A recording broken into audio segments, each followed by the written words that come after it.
दसों इंद्रियों की सेवा में पूरा दिन व्यतीत करते हैं, लेकिन ठाकुर जी इन इंद्रियों की इच्छा पूरी क्यों नहीं होती? एक बार जीव को मन चाही वस्ती दे दी तो फिर जीव की इच्छा पूरी हो जानी चाहिए, वो पुनर्प्रकट क्यों हो जाती है? एक बार में हमारे मन को शांति क्यों नहीं मिलती? बार बार इच्छा क्यों होती है भोग भोगने की? ऐसा कोई उपाय बताओ कि हमारी इंद्रियों की इच्छा समाप्त हो जाए। प्रश्न समझ आ गया? भगवान कपिल उत्तर दे रहे हैं कि योग आध्यात्मिक पुंसाम मतो निःश्रेयसाय में अत्यंतो परतीर्यत्र दुःखस्य च सुखस्य च चित्तः खल्वस्य बन्धाय मुक्तये चात्मनो मतम् गुणेषु सक्तं बन्धाय रतं वा पुंसि मुक्तये। भगवान कपिल कहते हैं, मां सबसे पहली बात तो यह कि इंद्रियां असद नहीं है। आंख, नाक, जीव, कान, हाथ, पैर, इनकी कोई इच्छा नहीं होती है। इच्छा होती है मन की। आंख तो वही देखती है जो आप दिखाओगे, जीभ वही खाएगी जो आप खिलाओगे। ये खाने की इच्छा, अब रसगुल्ला है, वो कब तक स्वादिष्ट लगता है पता है? जब तक डिब्बे में है और डिब्बे से जीभ तक है। जीभ से आगे रसगुल्ले का स्वाद खत्म।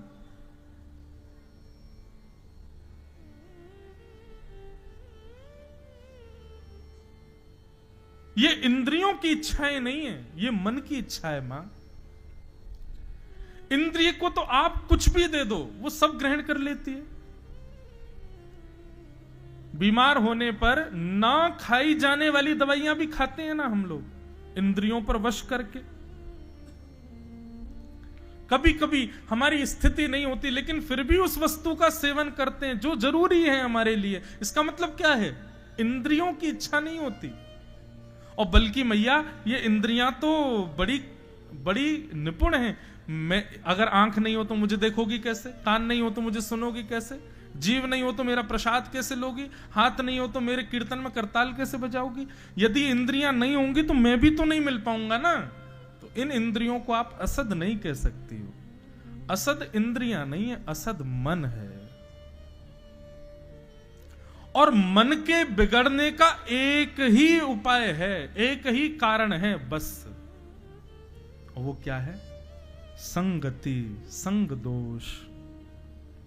अच्छा, संगति के नाम पर कई लोग सोचते हैं केवल मित्रता, परिवार, जिन लोगों के हम संग रहते हैं उसी को ही संगति कहते हैं। नहीं, हर वो वस्तु जो आपके तन के पास है वो सब संगत कहलाता है। वस्त्र भी सत्संग है, भोजन भी सत्संग है, चेहरे पर क्या लगाना है क्या नहीं लगाना यह भी सत्संग है, गले में कौन सी प्रकार की माला पहननी है यह भी सत्संग है, इत्र लगाना है कि परफ्यूम लगाना है यह भी सत्संग है। इन सब से हमारे मन पर प्रभाव पड़ता है। हम क्या खाते हैं, क्या पहनते हैं, कैसे रहते हैं, कि कहां जाते हैं, क्या सोचते हैं, क्या विचार, ये सब सत्संग का स्वरूप है।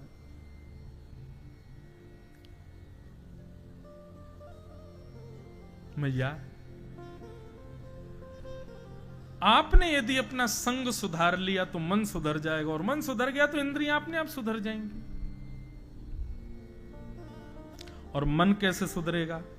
बोले, मन को सुधारने के लिए ये 5 गुण जिसमें हो उसका संग करो। 5 गुण कौन कौन से?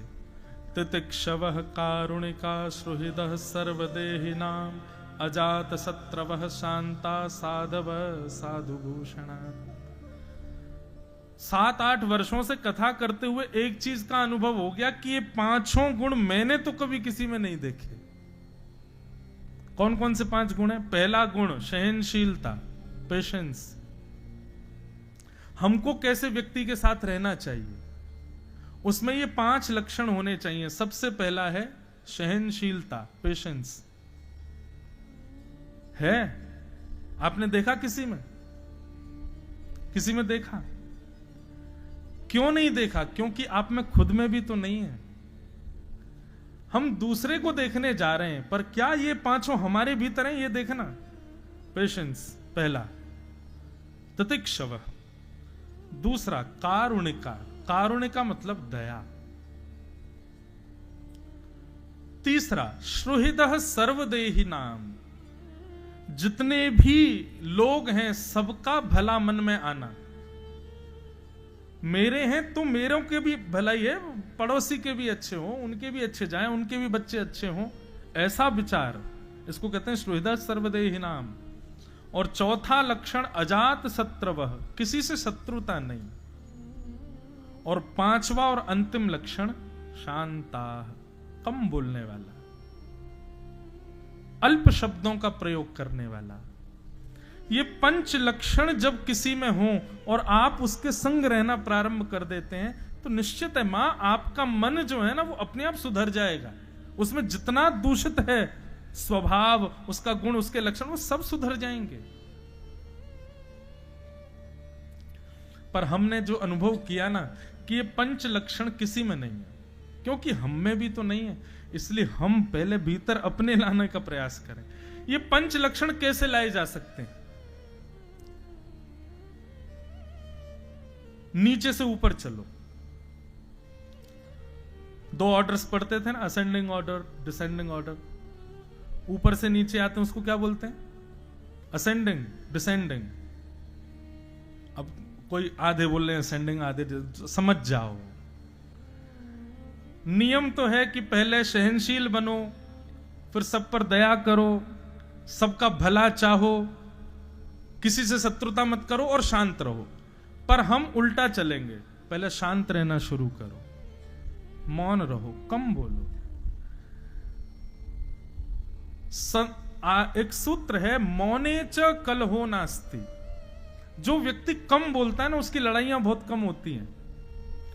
और जो बात बात पर कभी किसी मोहल्ले में लड़ आया, कभी किसी घर में लड़ आया, कभी पत्नी से लड़ लिया, कभी बच्चों से रूठा बैठा है, निश्चित है वो बोलता बहुत होगा। बहुत बोलने वाले व्यक्ति की लड़ाई बहुत होती है। कई लोग मुझे घूर रहे हैं, बोले आपकी भी होती होगी फिर तो, 2-2:30 बजे से बोले ही रहे हो। मैं फिर कहूं ये बोलना नहीं है, ये बोल थोड़ी रहे। हम तो मौन हैं 2 बजे से। भगवत चर्चा को मौन माना गया। तो सबसे पहले मौन रहना शुरू करो, कम बोलो। कभी कभी मुझे लगता है ठाकुर जी क्यों नहीं बोलते? सूरदास जी से बोलते थे, मीराबाई से बोलते थे, कबीर दास से बोलते थे, धुनी वाले दादाजी से भी बोलते थे, हमसे क्यों नहीं बोलते? सामने वाला तब बोलता है जब वातावरण शांत हो।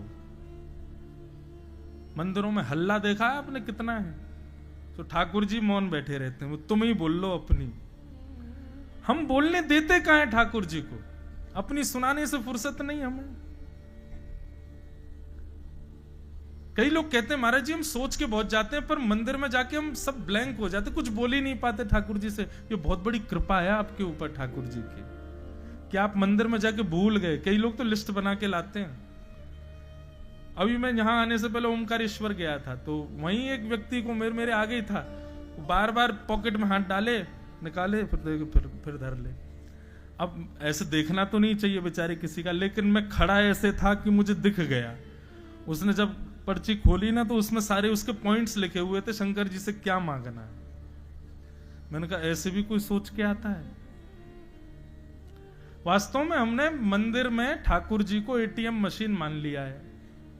कार्ड स्वाइप करो, पैसा मिलेगा। ऐसे ही मंदिर में जाकर के जल चढ़ा दो, नारियल चढ़ा दो, पैसा 100 रुपए चढ़ा दो, जितने तुमने पॉइंट्स लिखे हैं सब मिलेंगे। 100 रुपए के बदले 100 करोड़ चाहिए हमको? नहीं। बहुत बड़ी कृपा है कि आप ठाकुर जी को देखते ही भूल जाते हो कि हम कहने क्या आए थे। मौन, मौन रहोगे तो आपके भीतर अपने आप आपका कोई शत्रु नहीं होगा, जो चौथा लक्षण है। मौन व्यक्ति का शत्रु नहीं होता। तो 2 लक्षण आ गए, मौन आ गया, अशत्रुता आ गई। अब तीसरा लक्षण क्या था? सबका भला चाहना। जब कोई शत्रु होगा ही नहीं तो अपने आप सबका भला होगा, अपने आप सबके भले की इच्छा रखोगे। तो मौन हो गए, अशत्रुता हो गई, सबके भले चाहने की इच्छा। फिर आ गया चौथा, दया। जब सबका भला चाहोगे तो निश्चित है दया से ही चाहोगे। और जब ये 4 लक्षण आएंगे तो पहला सबसे कठिन लक्षण अपने आप आएगा, सहनशीलता। ये 5 लक्षण, ये भागवत की फिलॉसफी है, इसको दर्शन शास्त्र कहते हैं, जो अभी हम सुन रहे हैं, कपिल देवभूति संवाद। इसी को ही संस्कृत में सांख्य शास्त्र कहा जाता है, हिंदी में दर्शन शास्त्र, इंग्लिश में फिलॉसफी। बहुत अद्भुत है। अगर कोई व्यक्ति एक एक श्लोक कपिल देवभूति संवाद का पढ़ ले, उसको जीवन में कभी कोई संशय नहीं हो सकता, और वो जिसको देखेगा, जहां देखना चाहेगा, वहां ठाकुर जी का दर्शन कर सकता है, ऐसी दृष्टि मिल जाएगी। तो भगवान ने इस प्रकार ये 5 लक्षण बताए। मैया ने और भी कई प्रश्न किए, सबको हम प्रणाम करते हैं, और सबका उत्तर भगवान कपिल ने दिया। इस प्रकार कपिल देवभूति संवाद को वंदन करते हैं। बोलो कपिल भगवान की। आगे बंधुओं, भागवत में भगवान के परम भक्त श्री ध्रुव जी महाराज का चरित्र आता है। इन्हीं देवभूति माता के भाई का नाम है उत्तानपाद, और उत्तानपाद के पुत्र का नाम है ध्रुव। एक प्रकार से देखा जाए तो ध्रुव जी के भुआ के बेटे हैं कपिल भगवान। तो श्री ध्रुव जी का चरित्र कैसे आता है कि उत्तानपाद राजा की 2 पत्नियां थीं। सुनीति और सुरुचि, 2 पत्नी। सुनीति कहते हैं बुद्धि को, और सुरुचि कहते हैं मन को। हम सबकी भी 2 पत्नियां हैं, सुनीति और सुरुचि। एक पत्नी बुद्धि है, दूसरी पत्नी मन है। हम कोई भी काम करते हैं इन दोनों की रजामंदी से ही करते हैं, पर हमारा ज्यादा लगाव किससे है, बुद्धि से कि मन से? किससे है? मन से। सब जानते हो। वही हुआ यहां। उत्तानपाद राजा भी अपनी बड़ी पत्नी से ज्यादा प्रेम नहीं करते थे, छोटी पत्नी से प्रेम करते थे। उसका नाम ही है सुरुचि। मन क्या करता है? जो आपको अच्छा लगता है वो आपको दिलाएगा। और बुद्धि क्या करती है? जो आपको अच्छा लगता है वो नहीं, जो आपके लिए जरूरी है वो आपको दिलाती है। ये बुद्धि और मन में अंतर होता है। एग्जाम देना है, मन कभी नहीं चाहता कि हम एग्जाम दें, बुद्धि की मान के ही एग्जामिनेशन हॉल में बैठते हैं। मन से पूछो तो मन क्या कह रहा है? बोले कि डिले हो जाए, एक्सटेंड हो जाए, कैंसिल हो जाए। पर बुद्धि कहती है साल भर पढ़े हो बेटा, माता पिता ने फीस दी है कॉलेज की, स्कूल की, एग्जाम दो। लेकिन मूवी थिएटर में व्यक्ति बुद्धि से नहीं जाता, मन से जाता है।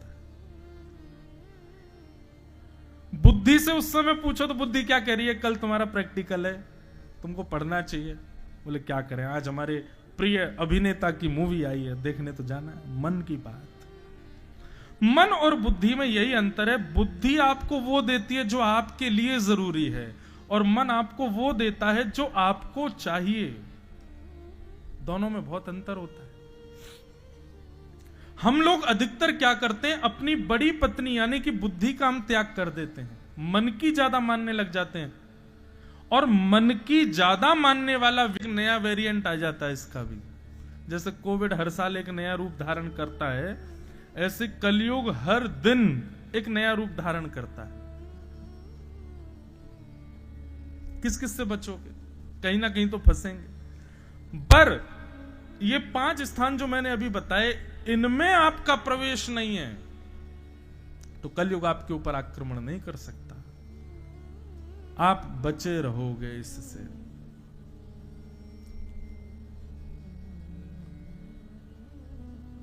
बहुत सावधानी से सुनो। राजा परीक्षित आखेट को वन में गए। जानवर तो कोई मार नहीं पाए क्योंकि आता ही नहीं था शिकार करना। तभी एक शमीक ऋषि के आश्रम पर जाकर के जल की याचना की।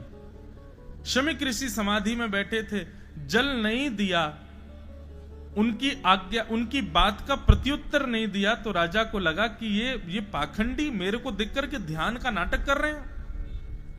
और राजा परीक्षित ने मरा हुआ सर्प शमीक ऋषि के गले में डाल दिया। बंधुओं, यह भी एक कलयुग का रूप है कि किसी वैष्णव को देख करके, किसी संत को देख करके, किसी भगवत भक्त को देख करके, उसकी भजन की क्रिया देख के आपको पाखंड लगता हो, आपके चित्त में यह भाव आता हो कि ये तो आडंबर है। यह भी एक कलयुग का स्वभाव है। ये कलयुग दिखाता है आपको ऐसा।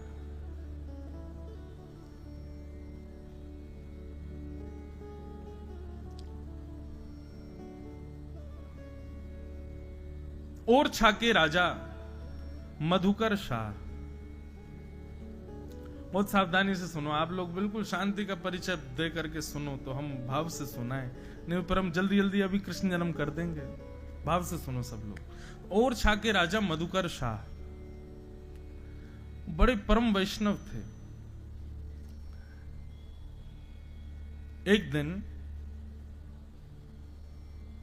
मधुकर शाह का नियम क्या था कि उसने अपनी सेना को नगर के चारों ओर बैठा रखा था, और हर राजा बैठा था, लेकिन हर राजा सुरक्षा के लिए बैठाता था।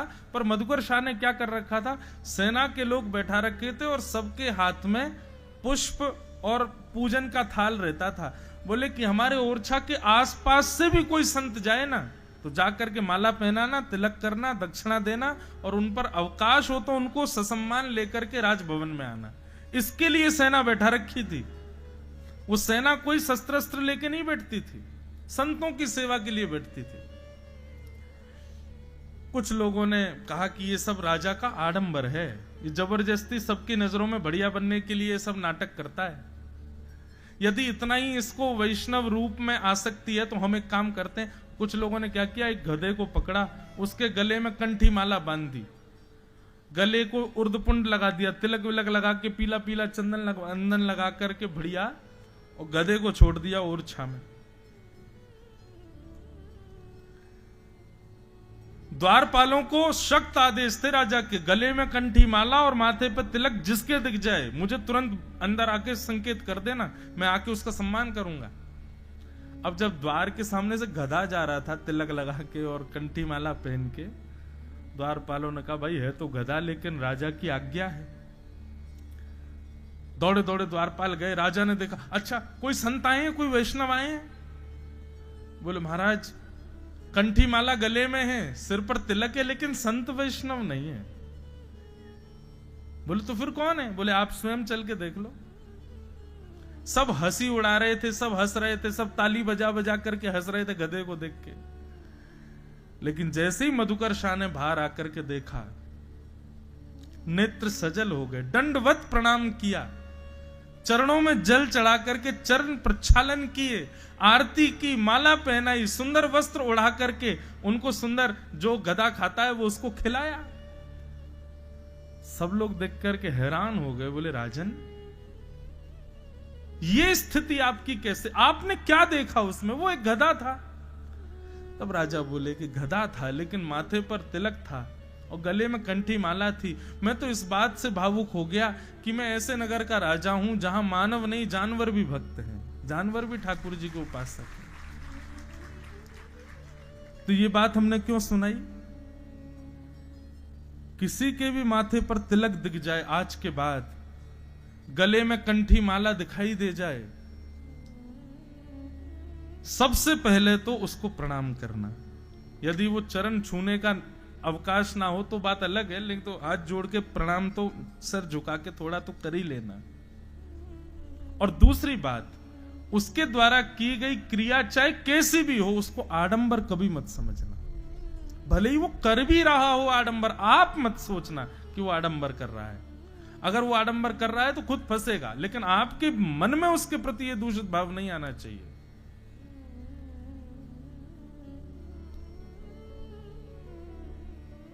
ये कुछ नियम है, इनका पालन करना। तो राजा परीक्षित ने, शमीक ऋषि ध्यान में बैठे थे और राजा परीक्षित ने जाके कहा मुझे जल की प्यास लगी है, पानी दीजिए। शमीक ऋषि ध्यान में बैठे थे, प्रत्युत्तर नहीं दे पाए। तो राजा परीक्षित को लगा बताओ आडंबर कर रहे हैं, नाटक कर रहे हैं मेरे आगे, पाखंड करते हैं। अरे चक्रवर्ती सम्राट तुमसे जल मांग रहा है और तुम अभी भी ध्यान में बैठे हो।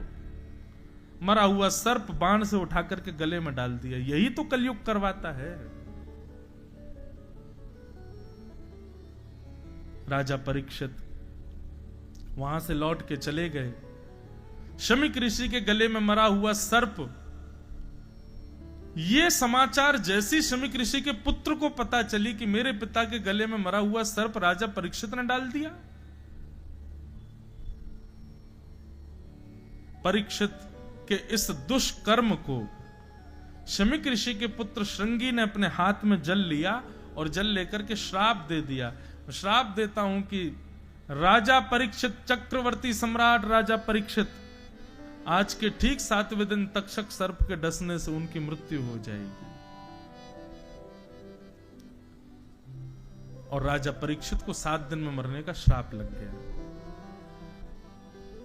परीक्षित लौट करके गए, जैसे ही मुकुट उतार के रखा तुरंत उनको समझ आया ये मैंने क्या किया, एक संत के गले में मरा हुआ सर्प। अरे ठीक है, मैंने मांगा, उन्होंने प्रत्युत्तर नहीं दिया, तो मैंने इतना भी अपने क्रोध पर काबू नहीं किया कि वहां से चुपचाप चला जाऊं, गले में मरा हुआ सर्प डाल दिया। ये मैंने कैसे कर दिया? ये सब कलयुग करवा रहा था। बंधुओं, पाप करने की हमारी इच्छा नहीं होती। निश्चित मानिएगा, जो व्यक्ति पहली बार मदिरा पान करता है घबराता है, डरता है।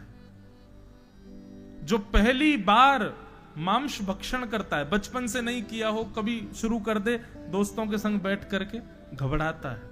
उसका रात भर मन बेचैन रहता है, मैंने ऐसा क्यों किया। कभी किसी का हृदय ना दुखाता हो और वो व्यक्ति अपने स्वार्थ के लिए किसी का हृदय दुखा दे, वो आत्मग्लानि में 7-7 दिन सोता नहीं है। फिर इसका मतलब क्या है? पाप हमारा स्वभाव नहीं है, कलयुग करवाता है। इसलिए भैया ये नाम जप, ये कीर्तन, ये सत्संग, ये सारे क्या बोले,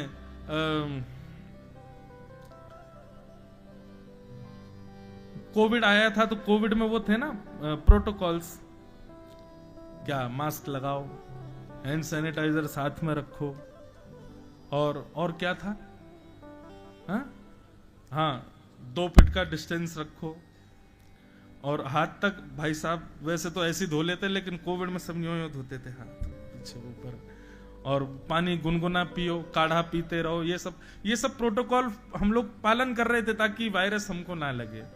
ठीक वैसे ही भैया ये कलयुग रूपी वायरस के भी कुछ प्रोटोकॉल हैं, इनका पालन करो। क्या? नित्य भगवान का स्मरण करो, नित्य ठाकुर जी की मधुर चर्चा 20 मिनट, नित्य कोई ना कोई कथा सत्संग जरूर सुनो। नित्य अपने जीवन में कुछ नवीनता लाने का प्रयास करो, सत्संग के माध्यम से अपने ठाकुर जी की सेवा करो, माता पिता की सेवा करो, अपने माथे पर तिलक लगा करके रहो। इस प्रकार के प्रोटोकॉल्स का जो पालन करते हैं तो कलयुग आता तो है आसपास, लेकिन स्पर्श करने से पहले ही चला जाता है, उसके ऊपर हावी नहीं हो पाता। राजा परीक्षित ने जैसे ही मुकुट उतारा, उनको याद आया ये मैंने क्या कर दिया। तभी शमीक ऋषि के आश्रम से एक शिष्य आए और आकर के कहा, राजा परीक्षित, आज आपने जो कृत्य किया उसकी वजह से आपको 7 दिन में मरने का श्राप लगा है। आज के ठीक 7वें दिन तक्षक सर्प आपको डसेगा और आपकी मृत्यु हो जाएगी। कृपा करके अपनी मुक्ति का उपाय खोज लीजिए। बंधुओं, ये बात सुनकर के राजा परीक्षित दुखी नहीं हुए। शास्त्र में एक आज्ञा करते हैं, क्रोधापि देवेन वरेण तुल्यम। शास्त्र आज्ञा करते हैं कि बड़े लोग जब क्रोध में कुछ बहुत गलत आपको बोल जाते हैं तो उस समय तो आपको बुरा लगता है कि इन्होंने देखो मुझे ऐसा बोल दिया, लेकिन कुछ दिन बाद आपको पता चलेगा वो जो फटकार थी ना, वो तो वरदान था। उसी का वरदान आज हमको मिला है, ये शास्त्राज्ञा है। इसलिए आजकल पता है क्या, आजकल युवाओं में एक चीज की कमी है, पेशेंस बिल्कुल नहीं है। माता पिता कुछ कह ही नहीं सकते, एक शब्द नहीं बोल सकते, ये गलत है। प्रयास किया करो कि माता पिता की डांट पड़े, थोड़ी फटकार पड़े, माता जी कभी घूसा वूसा मार दे करें। आप तो सब खंडवा आदि के रहने वाले हो, हम तो ब्रजवासी हैं भैया। ब्रज में तो कुटाई अलग ही हो गए बालकन की, जहां ठाकुर जी नहीं छोड़